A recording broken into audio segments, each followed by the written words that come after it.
What's going on, everybody? It is Dr. Jamar Montgomery and CJ the Smart Guy. And we are Genius and Smart Guy here with another episode of Genius and Smart Guy, where we talk all things politics, tech, culture, and especially and particularly crypto.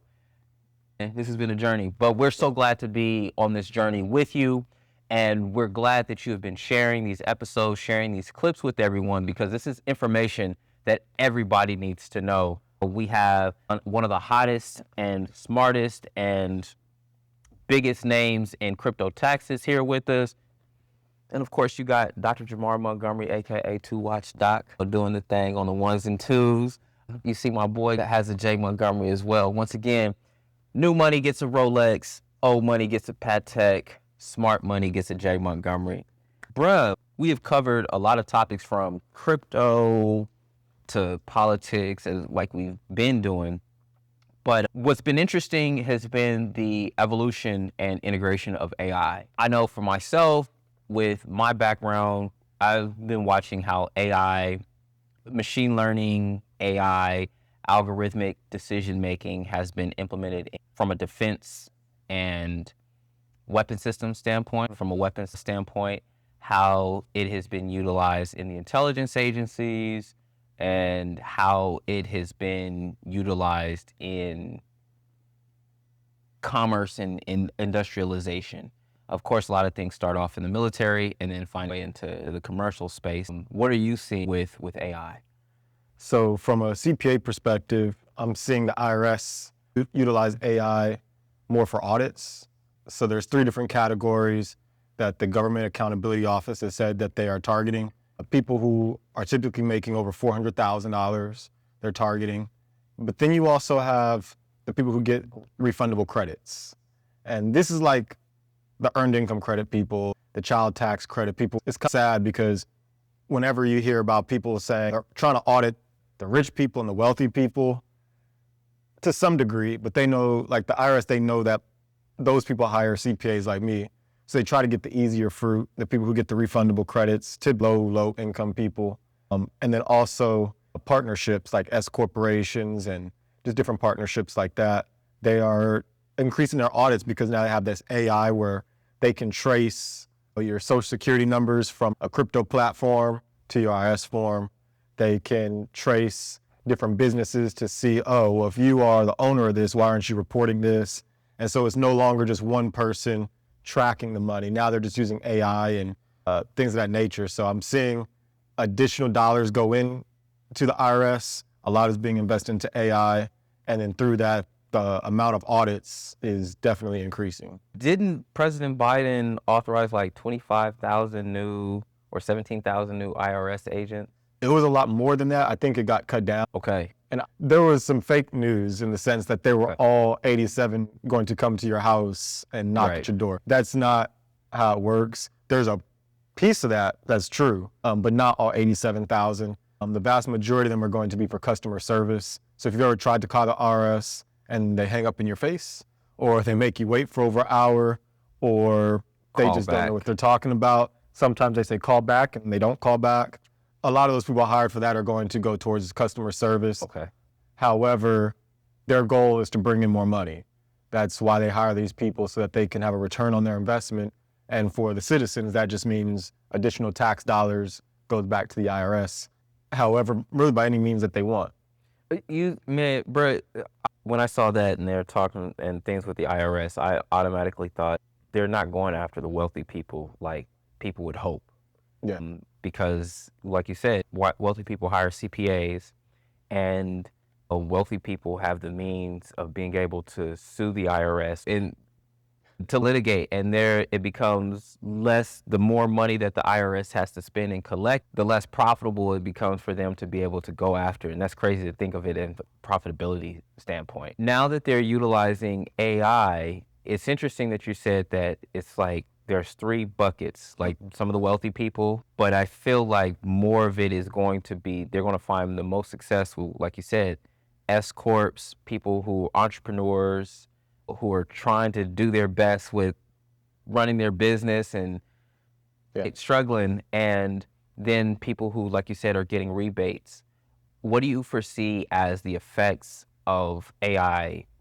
Are we going to see more audits, or are we just going to, and how is that going? What does that look like? Does that mean that people are now going to be owing the IRS more money? So I think you're going to see more John Doe summons. What are John Doe summons? Because you said that a couple times. Yeah, basically where they don't really know how much you owe, but they see that there's something potentially that's wrong. And so they're just saying, hey, we're going to send these letters out. Please give us information. We think that there might be something wrong. We think that there's something here. It's basically like them phishing. And so like they do that a lot with these crypto platforms where they'll see, okay, there's 100,000 C's on here and only 20,000 reported that they are in crypto on their tax return. So let's just send all 80,000 of these people a letter saying, hey, we believe that you owe us some type of money. Do you want to fix this first? It's like a warning shot. It's not an audit. It's not a review. It's just them saying, hey, we want more information. You're on our radar. And a lot of people get scared, terrified, and some of them will report what they're supposed to report then, and then other people they'll just get scared and they just won't do anything. They'll just act like a deer in the headlights. And I think that if you don't reply, that's when they come down more heavily. And like I've said, make sure you check that box yes, because I believe that that's an audit trap. Other CPAs will disagree. There's articles out that'll say, hey, if you check that box, it increases your chance of audit. My understanding and my viewpoint on it, I'm like, no, this is a fraud trap. I'd rather them review my tax return and not look at it as fraud than them build a case on me for years and then come out and say, oh, you're buying a house? That's what you thought, and then provide an audit. AI is just helping with that because it's no longer just one or two trained people. And the AI has been there, but now it's being ramped up and increased. And so those three buckets are real. The people who make over 400,000, but like you said, they have CPA who can fight it. It is the IRS's burden to prove that you did something wrong. And so if you have CPAs and you have lawyers that are constantly making their job harder, then chances are they're going to move to the refundable credit people. And since most of them are very low income, they typically don't have the ability to hire a CPA or a lawyer. So if the IRS says, hey, you owe $3,000, a lot of times they'll just sign and try to get it over with. Yeah. Because they don't have enough time to be able to truly fight it. They don't have the resources to fight it. So they just give in. And that's easy money for the IRS.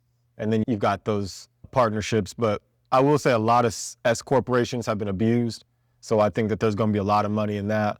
But again, if you're dealing with the small businesses who are just trying to make it, they're going to be the ones who just give in to whatever the IRS says. But then you have the ones who are actually crooked, who are abusing the system. They're the ones who can fight it. So they'll probably get away, which is wild. It's unfortunate, man. It's like you're almost like penalized for doing the right thing, penalized for being poor. Correct. They'll tax you higher.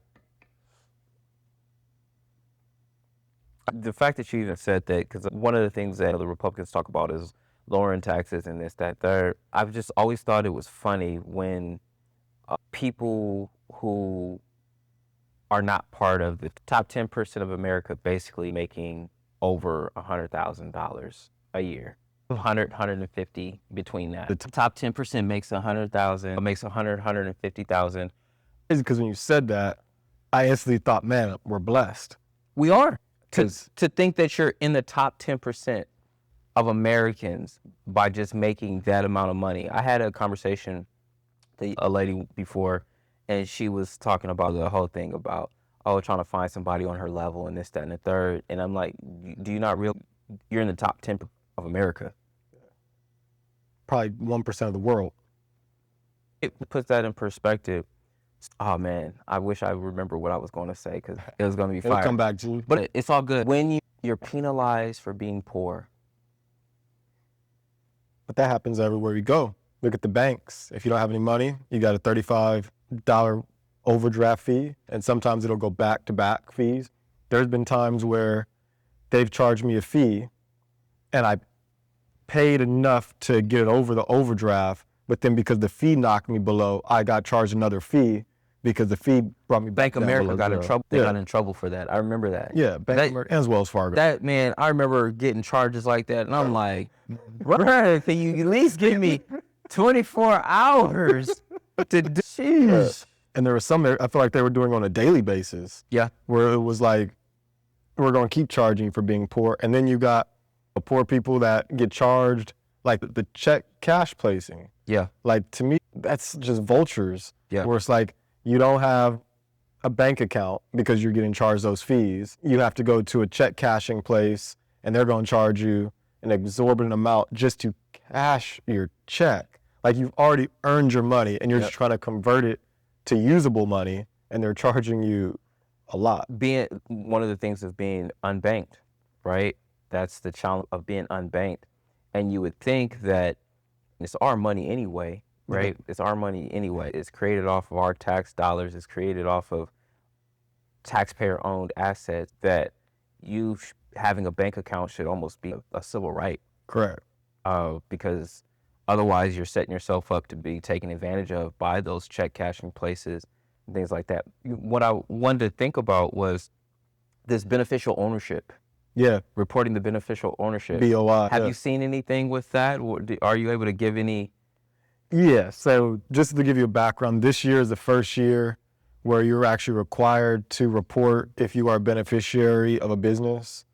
And there are a lot of people who think that it's unconstitutional, including Alabama. They took it to their state Supreme Court, and so that's still in the courts. But as of right now, we're all supposed to report if we're a beneficial owner of a business.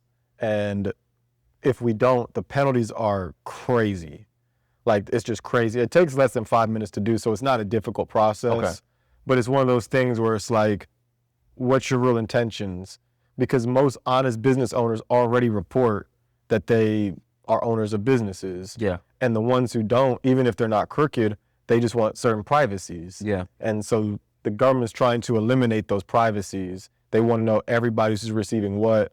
And I'm basically trying to get rid of like anonymous LLCs and anonymous corporations. Yeah. Something that like Wyoming or Delaware. Yeah. Those types of states are typical for those types of things. Yeah.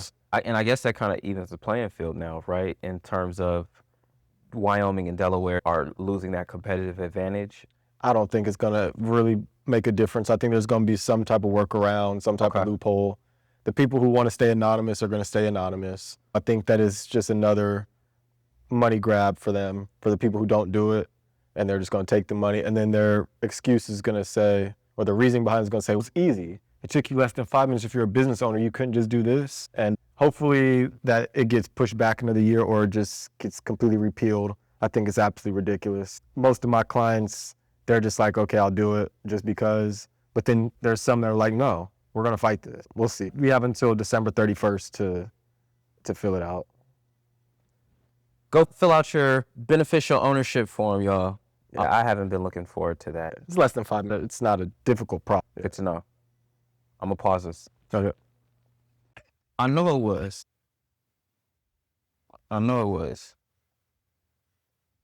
Like, people keep asking me about if I'm going to study for my bar license here in Washington. And I'm thinking about it, but my money that needs to be protected is going to be through my law license and all that stuff. But Yeah. so learning the tax game, learning all of that now, and we're thankful I'm got you as a colleague, so that helps. Yeah. Leverage. For real, man. For real. Don't try to do it. I have so many people like, man, I want to be like, and they want to study, and the second they start really delving into it, they're like, It's heavy. This It's is ridiculous. heavy. You ready? Yes, sir. And so we'll just pick it back up from AI and just say, we talked about beneficial ownership. Yeah. I didn't mention that it has to be reported to FinCEN. But so you want to? Yeah, I think we should. I just want to make sure we put that. But it doesn't have to be right. It just be somewhere throughout the episode. I'm ready. I'm about to do it right now. You ready? Okay. 1, 2. Bruh, all this reporting and all that stuff, it always seems like a setup. And you were saying something earlier about that. It's not the IRS that's requiring this. It's FinCEN, which is what financial crimes and enforcement? Enforcement, yeah. Financial Crimes Enforcement Network, I believe. Yeah, fencing. It's crazy because I had to learn some of this stuff as well because I'm a arbitrator for FINRA. Okay, So yeah. having to learn like some of the rules and keep up to date on that has been interesting. But just, bro, like I thought fencing was just focused on. When I think of fencing, I'm thinking of international crime Yeah, and yeah. things like that. Why do I, as an entrepreneur, it all just seems like police to me. Yeah, It all just seems like police to me. yeah. Anything you say can and will be used against you. And if we didn't live in an environment like that, I think people would be more comfortable sharing information with the government. Yeah. But it just seems like that the government at any given time can just say, oh, hey, we looked at this and now we're going to come after you. Bruh, go after Amazon, go after these billion-dollar corporations and trillion-dollar corporations that have paid zero in federal taxes. Yeah. Well, they try to go after them. They hire people like me to defend them. So they, like at the end of the day, like us. It's your ass I should be kicking, right? Is that what you're saying? Nah, because I'm not being hired by Amazon, but it is plenty of CPAs that go that route. I take the route to help the individuals that are in crypto. Amazon, if you got a crypto division, hire this man so then I could be mad at him. Chad, And then you can teach me what y'all.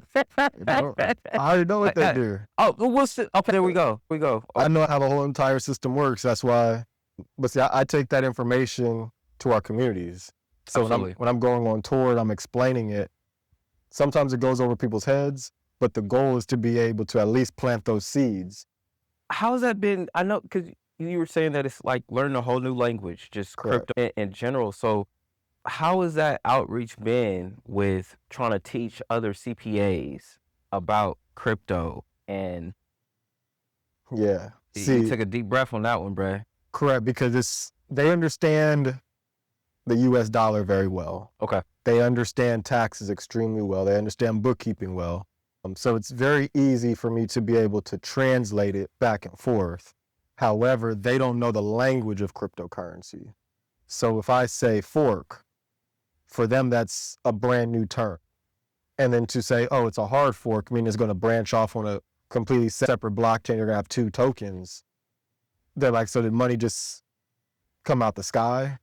And it's a different protocols, like a pause in time. Essentially, they created money out of nothing. But typically, the markets will balance out because people will sell one if there's not enough usage. But if you have a soft fork, that's more just an update. Yeah. And they're like, update to the money? What do you? And so because they're so expertised in the way the current system is working, for them to learn a whole new system, most of them just say, you know what? I've been a CPA for 5+ years. I'm just going to stick to whatever my niche is, and I'll let you handle that.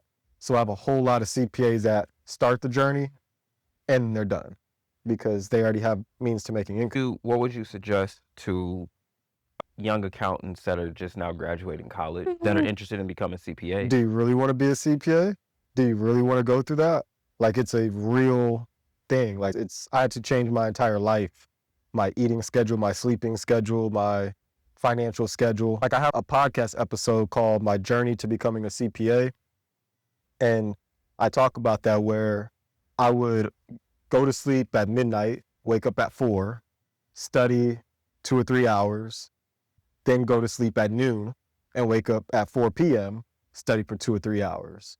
And those were my easy days. 4 to 6 hours a day were my normal days. When you start getting closer to the exam, I was studying 6 to 8, sometimes even 10 hours in a day. Sometimes I have to take multiple naps throughout the day because for me personally, I study best when I first wake up. And so that may not be your journey. I know people who like to burn the midnight oil and stay up all night. I couldn't do that. So you're going to really learn who you are. But in the time that it takes to learn who you are, your money starts to disappear. A lot of people can't pass their CPA because they were too busy working. I quit my job. So here I was making, at 26 years old, I was making about $70,000 a year, working for Warren Buffett. I was doing very well for myself, but I was like, I need to advance. And so during the CPA exam, I couldn't really work. I had my own business, but let's say this, my first 4 months, I didn't make any money with my business. And my first check was like $250. And you couldn't tell me nothing because I made my first $250 on my own as an entrepreneur after 4 months. And I think it was after 6 months that I made a total of $400. So to go from having regular checks over $2,000 to 6 months, $400, can you really live with that? To have your credit go from the high sevens to the low 400s, can you still live like that? Yeah. Can you deal with the society accustomed to you traveling, accustomed to you being able to go out and have fun, now saying, I can't go out because I'm studying. And then even days when you can go out, ooh, $5 drink, I only got like $30 in my bank account and I still have to pay for this test, I have to pay for this study material, I have to pay for my application. Yeah. I mean, to somebody who wants to becoming a CPA, I would just ask them why. Like, why do you want to do that? And really internalize it. I do know that the amount of CPAs are getting lower and that there's a shortage in the industry. Okay. So they are trying to accommodate for that and bring in more people. However, I don't recommend anybody becoming a CPA unless they really want it and they really can build their life around studying. Gotcha. Because otherwise, was it worth it? For me, it's worth it because I passed. If I didn't pass, it would have been terrible. And I see a lot of people who studied for years, didn't get it, and they don't get that certification. I would recommend if somebody doesn't want to change their entire lifestyle and go through that huge drop, then just get your EA, enrolled agency. That is somebody who is licensed by the IRS and that they only focus in tax. A CPA is a lot more broad, and we're signed off by the Secretary of State. So my license is based in California, but I could still basically work in any other state. It's just if there's something real minute or something real detailed, then California is my main state. Would you encourage CPAs to get into crypto? No, why not? Because if you're making money already in your own particular niche. What about new CPAs? That's what I'm asking. New CPAs, yeah. Okay. So if you are a new CPA, there's so much money in here and there's so many opportunities. I think that any new CPA should get into crypto because it's wide open and you're not going to have a lot of competition from the older CPAs. See, if you try to get into real estate, you're going to have competition from the CPA who's 80 years old who just doesn't want to give it up because he has all his clients already lined up. But big book of business. You know, this is with lawyers is that I encourage them to learn blockchain. As a matter of fact, I'm probably going to put together a CLE, a continuous learning, basically as attorneys, teach them about blockchain and crypto. Yeah. I think that, and AI now, really. Yeah. Because just utilizing AI in court documentation and things like that, it saves so much time if you know what you're doing. Everybody should learn about AI. Yep. So if you don't have a ChatGPT account, if you don't have a Claude account, or if you don't have a, shout out to Latimer AI. Latimer is a large language model that's focused on Black culture. Latimer.ai. If you don't have accounts with them, I don't know what it is that you're doing because it saves so much time in like drafting documents. And some of the stuff that we did for this podcast was generated by AI. And I don't necessarily consider myself an artsy-fartsy kind of person. Like this would have taken me years to develop. For everyone that is watching this episode, you need to be utilizing, I would encourage you to find some way of utilizing AI every day of your life. One of the things I'm starting to get into is automation and utilizing AI generated content and then automating that and then integrating that with like my social media and things like that. But I recently gave a talk at the Tech, Wealth, and Innovation Summit. That was here, not here in this building, but it was at University of Washington. Shout out to Mark Monroe. If you guys check out I did an interview with Mark Monroe a few months back. Outstanding brother doing incredible things. Entrepreneur, investor. Bruh, shout out to Mark Monroe for having me.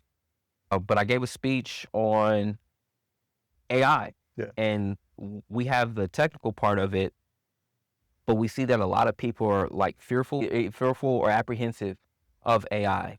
And my thoughts are this, is that criminals aren't apprehensive of AI. Correct. It's just a tool. It's just a tool. Yeah. It's just a tool. And the more that you learn how to utilize that tool, the better things are. Think about how, I don't know about your parents, but my parents were like, they were so against social media. Right? They're like, why you just put your business out there, blah, blah, blah. And then 5 years later, like, I don't understand how you guys don't use social media more, because it just gives you access to people that you normally wouldn't have had access to. Yeah. You got to put your business out there in some way for people to be able to connect with you. You know what I mean? So it's just interesting to see how those perspectives change, and how a technology that it was introduced when we were kids. Yep. And we're learning how to really utilize it versus Gen Z that's got it down pat. Yeah. Like TikTok generation. Like the TikTok and Twitch generation. Twitch, yeah. You know what I mean? To have thought that you're going to live stream your entire life, or the fact that you have the level of financial independence where you don't care what your parents think. Correct. Because you're funding your own lifestyle, and then sometimes might be funding your parents' lifestyle. Correct. That's wild to me. And that's a level of power. And maybe our parents were feeling the same way, that this is a level of power that they weren't necessarily prepared for their children to have. I think that happens a lot with each generation, but I think what you're seeing is that gap is growing. So for instance, my dad, when he graduated high school and when he had me, he didn't have a college degree. Yeah. But he always pushed me to get a college degree, to get one. And so I got one, because he wound up getting his doctorate. But it was one of those things where it was like, I got a job directly out of college with my degree. And I think to some degree, it's like they wanted me to do that. But then because they didn't do that, there's a certain type of feeling that they might go through, because it's like, I don't know how that feels. So I think for him, it was like, I got to go get my degree now. You know what's crazy is that in some ways, we were reflections of what our parents could have did but didn't take advantage of. Maybe they didn't have the tools. They didn't have the ability. Maybe didn't have the tools. Maybe didn't have the ability. Maybe didn't have the discipline. True. You know what I mean? And it's just interesting. It's just very interesting, like seeing it from that perspective. We become inspiration to our parents. In some unfortunate cases, that our parents end up competing with us. I don't feel like I've experienced that, but I have seen competition and jealousy. Yeah, jealousy. That's where it gets, I think competition is healthy, but when there's jealousy or envy, that's different. I haven't experienced that. I want to. But it's just interesting. So whenever you have people who are interested in technology, especially older people, like my parents, my grandparents, who are interested in technology, it's real empowering. Yeah. It's real empowering. I think if I can get my mom to learn how to use AI, I think that'd be dope. Because my mom, I'm encouraging my mom to utilize AI so she don't have to utilize me. Bruh, when I tell you, like I've had to go after her HOA, right? And then trying to draft all that stuff, and versus now, and this was some years ago without having AI. And now I've been in positions where I've had to draft legal documents and being able to draft those documents in 20 minutes. Correct. It's amazing. And sometimes it's not even 20 minutes. Not even 20 minutes. The most time is just going through and editing to make sure, and proofreading just to make sure that there's no hallucinations and no crazy stuff that's being said. Right. So yeah, always trust but verify your large language models and ask for sources. Yeah. Like even I got to buy another computer so I can actually have a computer that's set just for running a local large language model. What's that? So there's some open source versions, like Meta released their Llama large language model, and it's got like 10 or 20 billion parameters. All that means is that it's the level of which they slice the data, right? The level that they slice the data, and you could download it for like 80 gigs and have your own version, like ChatGPT on your computer, and then that runs locally. And then you can basically make it. So basically I could say, hey, I'm a cryptocurrency CPA. They'll learn everything about the Internal Revenue Code. I'm a crypto CPA. Here's the IRS code. I need to be able to ask you questions about this IRS code. Here's my client Is data. it private? You can make it private because you don't even have to have it connected to the internet. That's my point. Okay. Like you can literally have it air gapped, but what you're doing is you're uploading the resources into the model and then training it on your own data. Wow. Okay. So it's completely off the internet. So that's been my biggest thing. So I've never put any client information ever on AI because that goes to some data server and there's privacies and there's confidentiality. So I might draft a contract without any details and then I have to go in and write their name or type it in. And so now what you're saying is I can basically have that off the internet on my computer so that there is no possibility of information being stolen. Correct. And then I can generate everything from my computer. Correct. Wow, that's powerful. How much are those things? Free. That's free? It's free. They've made it open source. That's wild. So like for me is like there's two things that, like we were talking the other time, last episode. Let me do these things now while I'm thinking about them and get it implemented and start really utilizing it. Getting another computer that will run my large language model and just start training it on my particular data. Wow. Yeah. That's awesome. Yeah, man. So for those that are interested, I guess I can post a link where to find those models at and then be able to download them onto your computer. But that's what I'm saying is being literally able to leverage all of your information. Dude, I had ChatGPT write my bio. I didn't just say go in there and write my bio. I prompted it with, hey, I need to write a bio and what are the questions that you would need to know from me? And then I started answering those questions. And man, when you come out there, when you read that bio, you're like, whoa. Yeah. The problem that I always have with writing my bio is like, how do I write about myself? And then how do I make it cohesive? Correct. And I'm not the creative person. I'm a numbers guy. You see what I'm saying? Bruh, I'm telling you, utilizing ChatGPT and do that. Phenomenal, bruh. Phenomenal. I agree 100%. I've used it on multiple occasions. So I'm not sure if you knew, but I'm in the middle of writing a book right now. It's basically about what's called Bitcoin from a CPA perspective, from abacus to blockchain.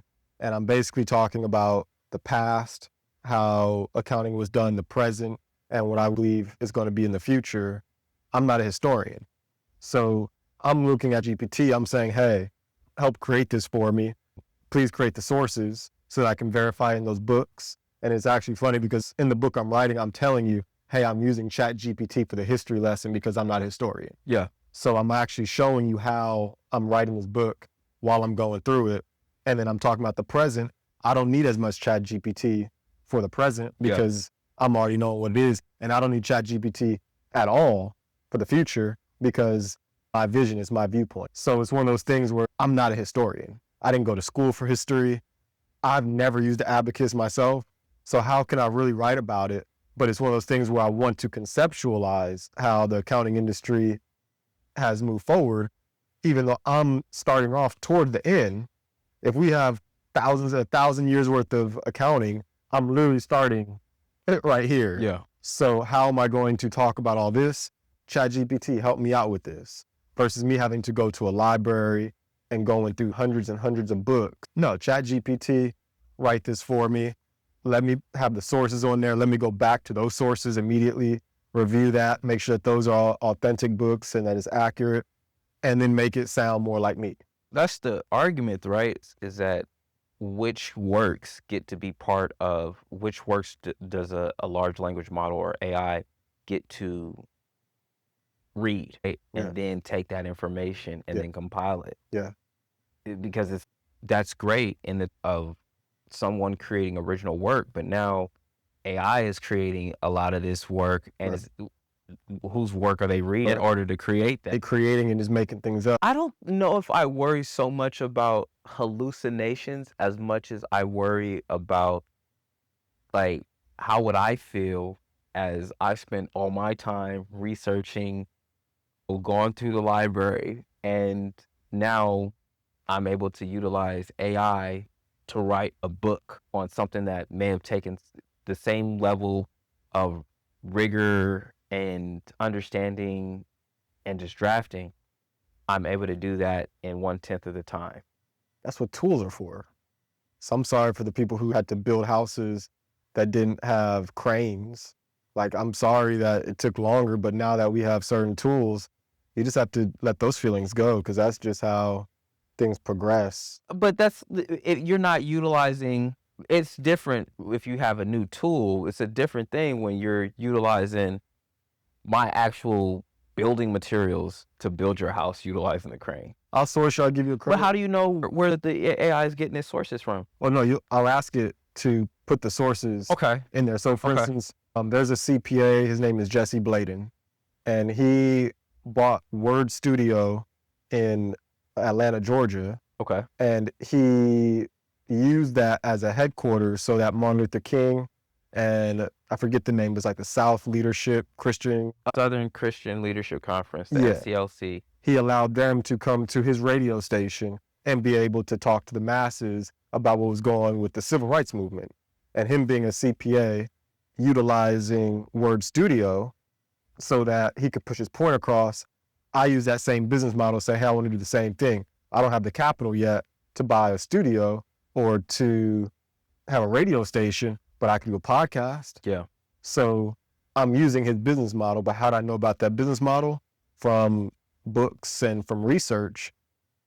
Is it that would he feel some type of way if I'm using technology that's free, like a podcast or? That's a model though. It's not the data. That's the thing. So one of the reasons why it's the data. Let's look at it from this perspective. You spent 3 days studying for how long did you spend studying for the CPA? 4 years. 4 years, right? Yeah. You spent 4 years studying for the CPA. Yeah.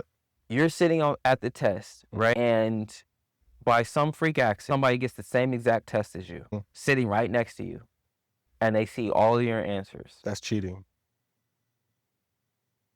Yeah. They see all of your answers, and the only reason why they see all your answers is because they got access to that particular data. Yeah, but that's cheating. What makes cheating? So it's cheating because it's in a tested environment. Correct. Outside of a tested environment, you just spent 4 years researching all this stuff. You've compiled all this data. Now you put it on a particular platform. Somebody has access to that entire data and is able to utilize a tool to take your data, take somebody else's data, and create an original work or AI generated work. I think that's fantastic, as long as you source where it originally came from. That might be a model. Pay me. Because I mean, so if I didn't use ChatGPT and then I read the books and I took that information, you would just source it still. It's just taking away the time and the energy from me being able to have to do it myself. I could source me to pay me. I don't want it to make it look like it's all me. Like I said, I don't know about Mesopotamia. I don't know about the Mayans. I wasn't there back then. Got you. So I'm using other people's history to be able to put that into my book, but I'm going to source where this information came from, because let's say it's wrong. I also don't want people to come from my neck and say, you told me that the Mayans did this and this and this, and I'm finding out the Mayans didn't do that. Neither one of us was around back then, but this is the person who researched it, and he's a historian, he's licensed in history, so if he's lying, then... I got you. So even sourcing protects you from a level of liability. Correct. As well. Okay. All right. Which is also the same reason why you should never trust AI with tax information, because who is liable for the information that is spewing out? Who are you going to sue? I have a license. If I do something malpractice, you can come for me. If somebody else has the license, you can come for their license. If you get something that's completely wrong from AI, who are you going to sue? If it's open source. Yeah. Yeah. Bruh. AI is something else, man. Yeah. AI is something else. Just from a way that we use it and learning to use it. And it's almost, you kind of have to force yourself to use it. Yeah. In terms of making it part of your work processes. Routine. Yeah, making it part of your routine. It's just been interesting to see if that's on the consumer side, man, how it's being utilized on the defense side, dude. Yeah, I could imagine. Bruh, I went ham. Well, I didn't go ham, but I made it clear that I was upset. There was a AI summit in Davos this year, and they were talking about, the panel was AI and peace and conflict or something. And I'm like, dude, AI is currently being utilized by companies like Palantir. Okay. Palantir was a company that was founded by, I don't know why, Dr. Alex Karp, and I think Peter Thiel was one of the funders of it. Okay. Alex Karp, I don't know if he claims to be a black man, but he's got black heritage. Is like, one of his parents are black, right? Yeah. You would never know it looking at him, though. Gotcha. You never know looking at him. But AI is being utilized in Palantir, and Palantir uses their technology for predictive policing. So at the conference, they were talking about, AI is going to play a greater role in conflicts and this, that, and the third. And I'm like, we're not even talking about how AI is utilized against disenfranchised communities and contributing to over-policing of certain communities. Was like, okay, you are looking for drug criminals, as you should be, but where I'm feeling like Money Mike, where was you when they was robbing me blind? You know what I mean? Yeah. With financial crime. Correct. That's not happening in black communities. Yeah. You know what I mean? Like the Bernie Madoffs and things like that. That has a greater financial effect on the entire, that's On the whole systemic, country, man. world, really. On the whole world. Yeah. Think about how Bernie Madoff, Yeah. you know what I mean? It's very upsetting that in one sense, these high technologies go after low-hanging fruit because it's easy, and because it becomes so easy that the fruit at the top of the tree is safe. I have an issue with that. So I made that clear. Did you talk at all about how a lot of Black Americans are not included in the AI models? And so sometimes it can't necessarily recognize our face, and so we'll be misidentified by the... I didn't go into depth in that sense. I think it's a two-part problem, right? Two-part problem, right? There's not enough Black folks that are in the AI industry. Some of the Black folks that are in the AI industry are too afraid to speak up. Yeah. Like, they're in positions of power, but are too afraid to speak up. So the people who are willing to speak up don't necessarily have the skills to be in there. The people who have this are too afraid to speak up. Yeah, they're quiet. Right, they're quiet. Yeah. And so what happens is that we're not represented in these models. And what's even scarier is that we're not even necessarily represented in the data. Correct. I think that's more scary. And the reason why I think that's more scarier is because you would never expect for ChatGPT to be racist in how it talks to you. Yeah. But all that's doing is going into the depths of the internet and the data that's there and bringing that to the surface. So what kind of data are we as Black folks creating? Yeah. Oof.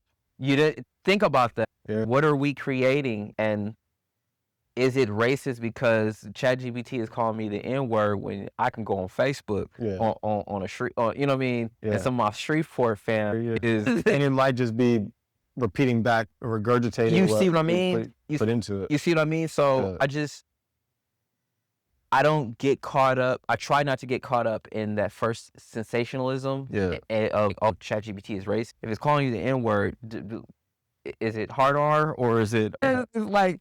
Now, if it's hard R, I'm like, maybe it's not enough data that's showing the GGA versus GGR. A different trigger. That's a trigger. So it's like, is it racist or is it at the cookout? Yeah. You know what I mean? So I think that those are things that we really should be considering. Yeah. Brad, as always, we're going to continue dropping gems on the folks. Do you have any final thoughts on AI? I think everybody should get involved with AI to some degree. Like you said, I think we should all start utilizing it in our daily activities, because I look at it as a virtual assistant. Yeah. You can ask it questions about history. It'll give you some sources if you ask it, pull up some things. You can ask it about the future. You can ask about current, and then you can also pull, so for instance, like the data structures or the template structures for this podcast, we could simply say, hey, we want to talk about AI. What are some great points to make? And it'll create some points. And then we can say, what type of questions could we ask each other? And it'll ask that. And then we can go through, verify, make some adjustments, make it personalized for each other. Don't just go strictly off of what it says, but use it as a template. And so I think everybody should do that, especially if you're into writing documents or if you're into researching or you have genuine questions. I know empathy is one of the big things that people are using AI for. Yeah. I personally don't use it as coping mechanisms, but there's a guy that I spoke with, I call him AI Rogers, big dude out of Richmond, Virginia, man. Shout outs to AI Rogers, man. Look, this is huge. He gave a presentation to the Richmond YP chapter of Urban League, and he talked about AI and how literally there are people who can grieve through using AI. And at first I was like, I don't know about that. But as somebody that has witnessed a lot of traumatic events, it's one of those things where I may not even know how to cope. So it might be, hey, AI, what are the steps to cope with trauma? And it might give you certain steps. So if you don't have the ability to go to a doctor or you don't trust every single YouTube channel, now you have a template for how to do it. And it may not be trauma, it may be how to fix a car, it may be how to do certain things, but now you have templates for everything. And it may not be 100% correct, but you have a template, and that's better than not having a template. Everybody should be utilizing AI, at least learning about it, because I believe that we're not even in the first inning of a doubleheader baseball game when it comes to AI. In 20 years from now, I don't think that the reality we live now is going to be anywhere close to the reality we're going to be living in 20 years, because I think everything is going to be AI and augmented reality and virtual reality and mixed realities, and get used to it now or you'll be left behind. Most of we utilized AI to help develop this podcast. Like you literally said, what I learned is that the better that you are communicating, the better results that you will get. Yeah. And you can tell whether someone is a good communicator or not. I'm still testing this out by how they prompt and what's the outcomes of the prompt. Like literally, we came up with the episodes for this podcast by telling ChatGPT, hey, we want to do a podcast that for 30 to 45 minute episodes, and this is what we want to talk. These are the different things that we want to talk about. Can you help us create a cohesive theme that will give us different podcast episodes? And then can you give us questions that we should ask that would keep it flowing? Yeah. Literally. So we utilize ChatGPT as an assistant and then develop this. Now, you only garbage in, garbage out. And if you have quality going in, it's easier to get quality out. Do not be afraid of utilizing AI. Do not be afraid of AI. Utilize these tools because you don't want to get left behind. If you don't own any crypto, you're going to be poor. You're going to be poor. And I don't want any of us to be poor. And if you don't utilize AI, then AI will be utilizing you. Yeah. So those are my final thoughts, man. This is, as always, we're bringing these people on this journey with us, and it's always great to have you on this journey, bruh. Yeah, same here, man. Always, man. Yes, sir.